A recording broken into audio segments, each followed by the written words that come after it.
Film के शुरुआत में हम फी नाम के एक फाइटर को देखते हैं जो बहुत सारे फाइटरों के साथ अकेले ही फाइट कर रहा होता है और फी मार्शल आर्ट में एक्सपर्ट होता है, इसीलिए वह सभी फाइटर्स को आसानी से मार रहा होता है। लेकिन वहां बहुत सारे फाइटर्स आ जाते हैं जिनसे लड़ते हुए फी नीचे गिर जाता है। तब फी को अपना बचपन याद आने लगता है और तभी हमें पता चलता है कि फी के पिता अनाथ बच्चों की मदद करते थे और उन्हें रहने के लिए जगह देते थे। फिर एक दिन उन्हें फियरी नाम का एक बच्चा मिलता है जो कि बहुत ज्यादा बीमार था। फिर फी के पिता उसे आश्रम ले आते हैं और उसका इलाज करते हैं। तब फी फियरी को मोटिवेट करता है कि मैं तुम्हें कुछ नहीं होने दूंगा और साथ ही ये भी कहता है कि मैं बहुत ताकतवर हूँ और मुझे कोई हरा नहीं सकता। फिर कुछ सालों बाद हम देखते हैं कि ब्लैक टाइगर नाम की एक गैंग मजदूरों को वेयर हाउस से किडनैप कर रही है और जो भी मजदूर गैंग के खिलाफ होता है उन्हें मार दिया जाता है। ये जगह चीन के मरीन सिल्क रोड नाम से जाना जाता है। यहाँ सभी इलीगल काम होते हैं।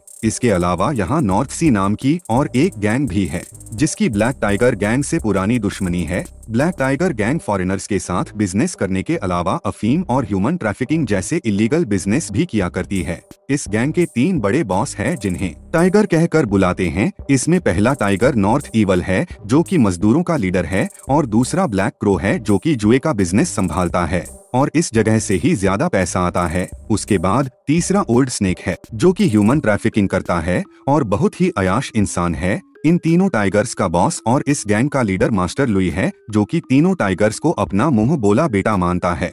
उसके बाद हम फी को कुछ फाइटर्स के साथ देखते हैं जो कि ब्लैक टाइगर गैंग में शामिल होने के लिए आ रहे थे और फी का यहाँ आने का मकसद सिर्फ गैंग का चौथा टाइगर बनने का था। फिर सभी को मास्टर लुई के पास ले जाया जाता है और यहाँ लुई सभी के सामने अपने एक आदमी को जान से मार देता है क्योंकि उसने गैंग को धोखा दिया था। फिर लुई जलती हुई 2 रॉड को उन फाइटर्स की तरफ करता है जिससे सभी डर जाते हैं, लेकिन फी बिल्कुल भी नहीं डरता और इस बात से लुई बहुत इम्प्रेस होता है और सभी के लिए चाय मंगाता है। जिसके बाद वह सभी को चाय सर्व करते हुए उनके हाथ पर चाय गिराता है और सभी फाइटर्स दर्द के कारण अपने कप को नीचे गिरा देते हैं, लेकिन फी उस दर्द को सह लेता है और चाय को पी लेता है। उसके बाद लुई सभी से कहता है कि जो भी नॉर्थ सी गैंग के मास्टर का सर काट कर मेरे पास लाएगा उसे मैं अपना चौथा मुंह बोला बेटा मान लूंगा और वह गैंग का चौथा टाइगर कहलाएगा। उसके बाद हमें फिल्म के शुरुआत वाला सीन दिखाया जाता है जहां फी नॉर्थ सी गैंग के मास्टर से फाइट कर रहा होता है।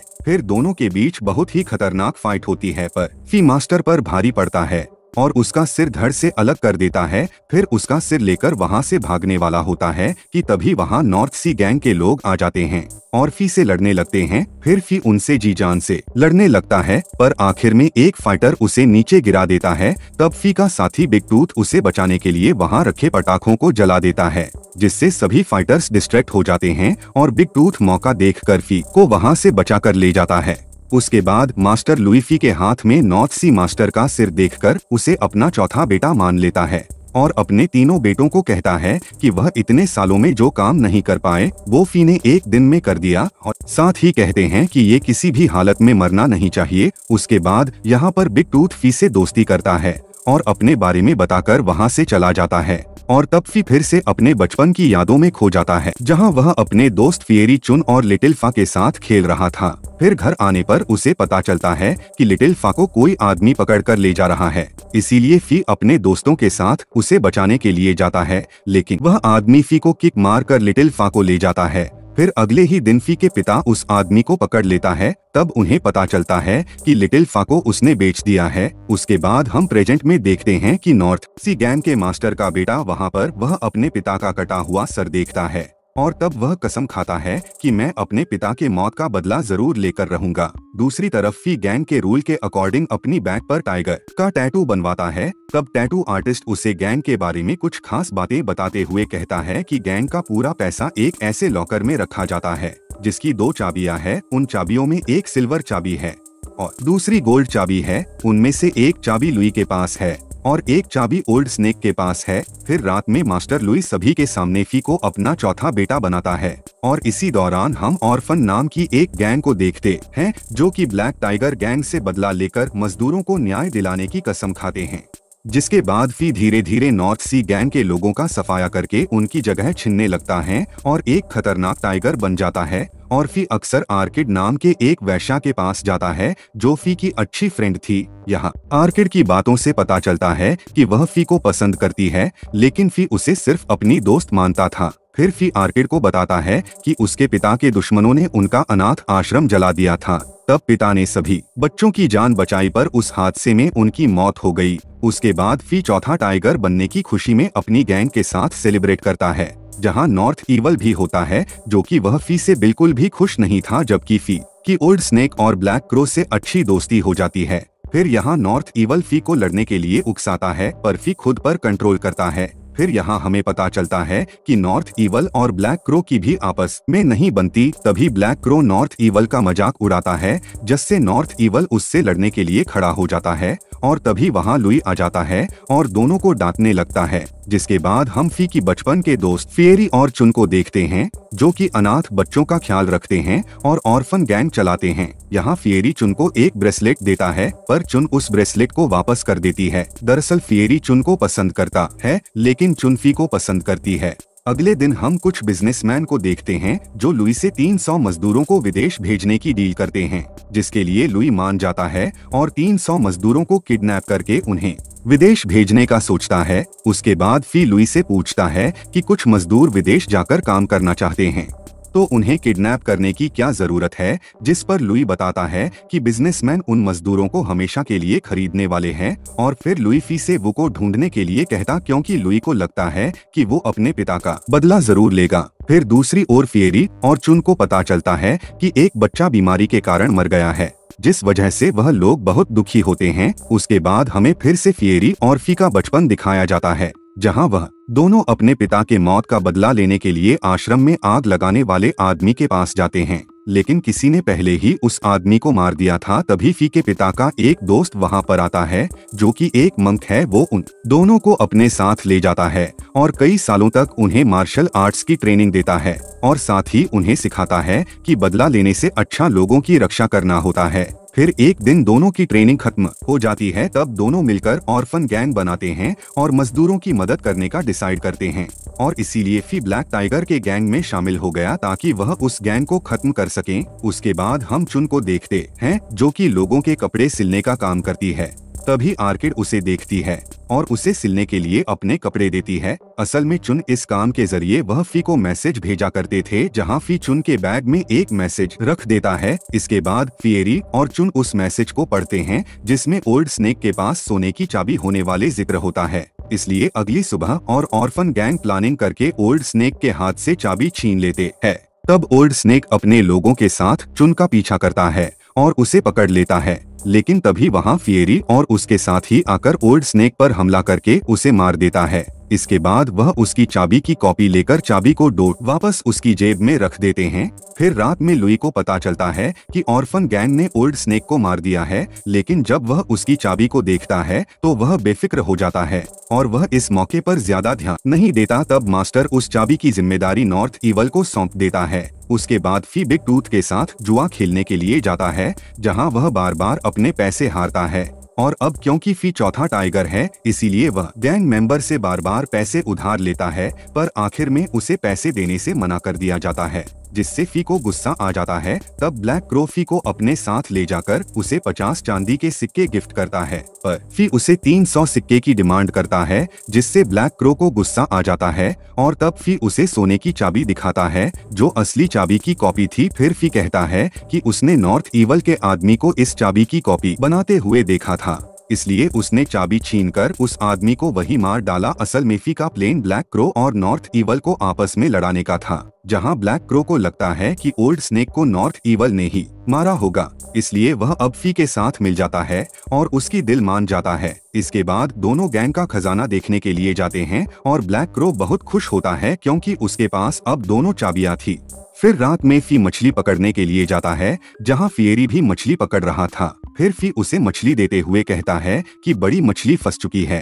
तब फियरी घर आकर फी की मैसेज देखता है, जिसमें खजाने का मैप था। फिर अगले दिन चुन आर्किड की ड्रेस लौटाने के लिए जाती है, जिसमें उसने फी के लिए एक मैसेज रखा था। आर्किड चुन से जेलस होती है क्योंकि फी तुमको पसंद करता था, इसीलिए वह चुन से झूठ बोलती है कि फी अक्सर उसकी कपड़े फाड़ देता है। इस बात से नाराज होकर चुन फी को देखे बिना ही वहाँ से चली जाती है। फिर यहाँ फी मैसेज देखता है जिसमें लिखा था कि वह अगले दिन अपना काम शुरू कर देंगे। इसके बाद मास्टर लुई फी को अपने हथियार दिखाने के लिए ले जाता है और लुई बताता है कि ऑल स्नेक के मरने के बाद उसे लगता है कि कोई उसके खिलाफ षड्यंत्र रच रहा है। तभी वो अपने लोगों के साथ वहाँ आ जाता है और उनके बीच फाइट शुरू हो जाती है। लुई भी मार्शल आर्ट में एक्सपर्ट होता है, इसीलिए बड़ी आसानी से अपने दुश्मनों को मारने लगता है। फिर वही फी और वो के बीच फाइट होती है और वो फी पर भारी पड़ रहा था। इसी बीच वो के और भी लोग वहाँ पर आ जाते हैं, जिनसे लड़कर लुई उन्हें मारने लगता है। दूसरी तरफ वो फी को मारने वाला होता है कि तभी लुई आकर उसे बचाता है,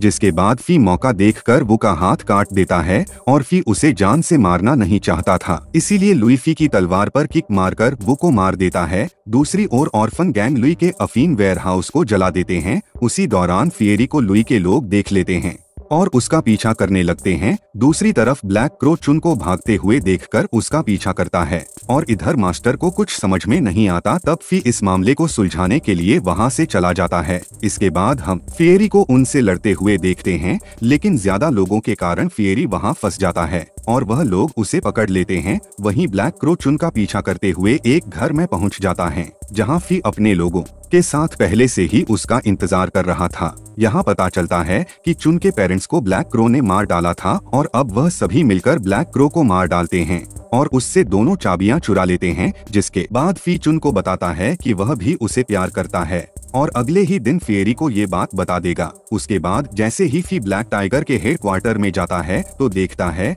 कि उन लोगों ने फिएरी को पकड़ लिया है। फिर मास्टर लुई फी से उसे मारकर सच उगलवाने के लिए कहता है। तब फिएरी लुई को बताता है कि उसका खजाना चोरी होने वाला है। ये सुनकर लुई अपने लोगों के साथ वहां से निकल जाता है और तभी हम देखते हैं कि चुन सभी गरीबों को वहां ले जाकर खजाने को बांट देती है। दूसरी ओर फी फिएरी को बचाने के लिए कहता है, जिस पर फिएरी उसे ऐसा करने से मना कर देता है। असल में फिएरी नहीं चाहता कि लुई को फी की सच्चाई का पता चले, क्योंकि उनका मिशन अभी पूरा नहीं हुआ है। फिर तभी लुई अपने लोगों के साथ वहां आ जाता है, जो फी को फिएरी की जबान काटने के लिए कहता है। लेकिन तभी गैंग के लोग ब्लैक क्रो के डेड बॉडी को वहां लेकर आ जाते हैं। फिर बॉडी चेक करने पर उन्हें ब्लैक क्रो की चेस्ट पर नॉर्थ ईवल की छड़ी का निशान दिखाई देता है। जैसे लगता है कि नॉर्थ ईवल ने ही ब्लैक क्रो को मारा है। असल में फी ने नॉर्थ ईवल के छड़ी की कॉपी से ब्लैक क्रो के चेस्ट पर ये निशान दिया था। फिर नॉर्थ ईवल लुई से कहता है कि उसे फंसाने के लिए किसी ने ऐसा किया है और गुस्से में आकर फिएरी को सब सच बोलने के लिए कहता है, जिस पर फिएरी उसके कान में कहता है कि वह कुछ नहीं बताएगा और अचानक ही अपनी गर्दन को नॉर्थ ईवल के तलवार के पास लाकर काट लेता है, जिससे फिएरी की वहीं पर मौत हो जाती है। अब सबको लगता है कि नॉर्थ ईवल ने जानबूझकर फिएरी को मारा है, लेकिन लुई को अभी भी शक था कि इन सब के पीछे अभी भी किसी और का हाथ है। फिर वही फी फिएरी की मौत से दुखी होकर उसके साथ बिताए अच्छे दिनों को याद करता है। उसके बाद फी आर्किड के पास जाता है और वह बहुत रोता है। फिर आर्किड को फिएरी की मौत के बारे में बताता है। फी को समझ नहीं आ रहा था कि वह अब फिएरी के बिना उन 300 मजदूरों का पता कैसे लगाएगा और नॉर्थ ईवल को भी उस पर शक हो गया है। उसके बाद फी बाजार में आकर नोटिस करता है कि लुई के लोग चारों तरफ फैले हुए हैं, लेकिन वह ऑर्फन गैंग को अलर्ट और मिशन को अवॉइड करने का सोचता है और फी एक स्टोरी सुनाने वाले आदमी के पास जाता है और उसे एक ऐसी स्टोरी सुनाने के लिए कहता है जिसे सुनकर ऑर्फन गैंग तक उसका मैसेज पहुंच जाएगा। फिर फी का ये प्लान काम कर जाता है और सभी लोग अलर्ट हो जाते हैं। फिर लुई जब उस स्टोरी को डोट सुनता है तो उसे समझ आ जाता है कि किसी ने उनको अलर्ट करने के लिए उस आदमी को स्टोरी सुनाने को कहा होगा। इसीलिए लुई उस आदमी से पूछता है कि ये स्टोरी सुनाने के लिए तुम्हें किसने कहा, पर वो आदमी अंधा होता है, इसलिए मास्टर उसे आवाज सुनकर उस आदमी का पता लगाने के लिए कहता है। फिर मास्टर के सभी लोग एक एक करके उसके कान में उसकी स्टोरी का नाम लेते हैं, लेकिन फी आदमी के कान पर कहता है कि मैं उसी गैंग का मेंबर हूँ जिसने कल रात सबको खजाना दिलाया था। ये सुनकर वह अंधा आदमी मास्टर को फी का सच नहीं बताता। उसके बाद हम नॉर्थ ईवल को देखते हैं, जो अपनी सिक्योरिटी बढ़ाकर एक रूम में मसाज करवा रहा था। तभी आर्किड अपने साथी के साथ वहां आती है और नॉर्थ ईवल से मिलने का कहती है। फिर वह नॉर्थ ईवल से मिलकर फी की सारी सच्चाई बताते हुए कहती है कि मैं अपना फ्यूचर सिक्योर करना चाहती हूँ, इसलिए मैं तुम्हारे पास आई हूँ। उसके बाद नॉर्थ ईवल उसके साथ रोमांस करता है। तब आर्किड मौका पाकर नॉर्थ ईवल पर हमला करती है, लेकिन वह उसे पकड़ लेता है और जान से मार डालता है। फिर वह आर्किड की साथी की ओर आता है जो कि चुन होती है। फिर जैसे कि नॉर्थ ईवल उसके पास आता है, वह उसका गला काटकर जान से मार देती है और वहां से भाग जाती है। फिर यहाँ हमें पता चलता है कि आर्किड ही लिटिल फा है, जिसके बारे में फी हमेशा बात किया करता था। दूसरी तरफ फी को मजदूरों की लोकेशन पता चल जाती है और जब फी चुन के साथ होता है तब चुन उसे आर्किड की सारी सच्चाई बताती है, जिसे सुनकर फी बहुत रोने लगता है। फिर अगले दिन फी अपने लोगों को इकट्ठा करके लुई से लड़ने का कहता है। उसके बाद सभी लोग पूरे शहर में लुई की सच्चाई के बारे में बताने लगते हैं, जिसके कारण सभी लोग लुई के खिलाफ हो जाते हैं। तब लुई ऐलान करता है कि जो भी फी को मारेगा वह उसका एक लौटा मुंह बोला बेटा बन जाएगा।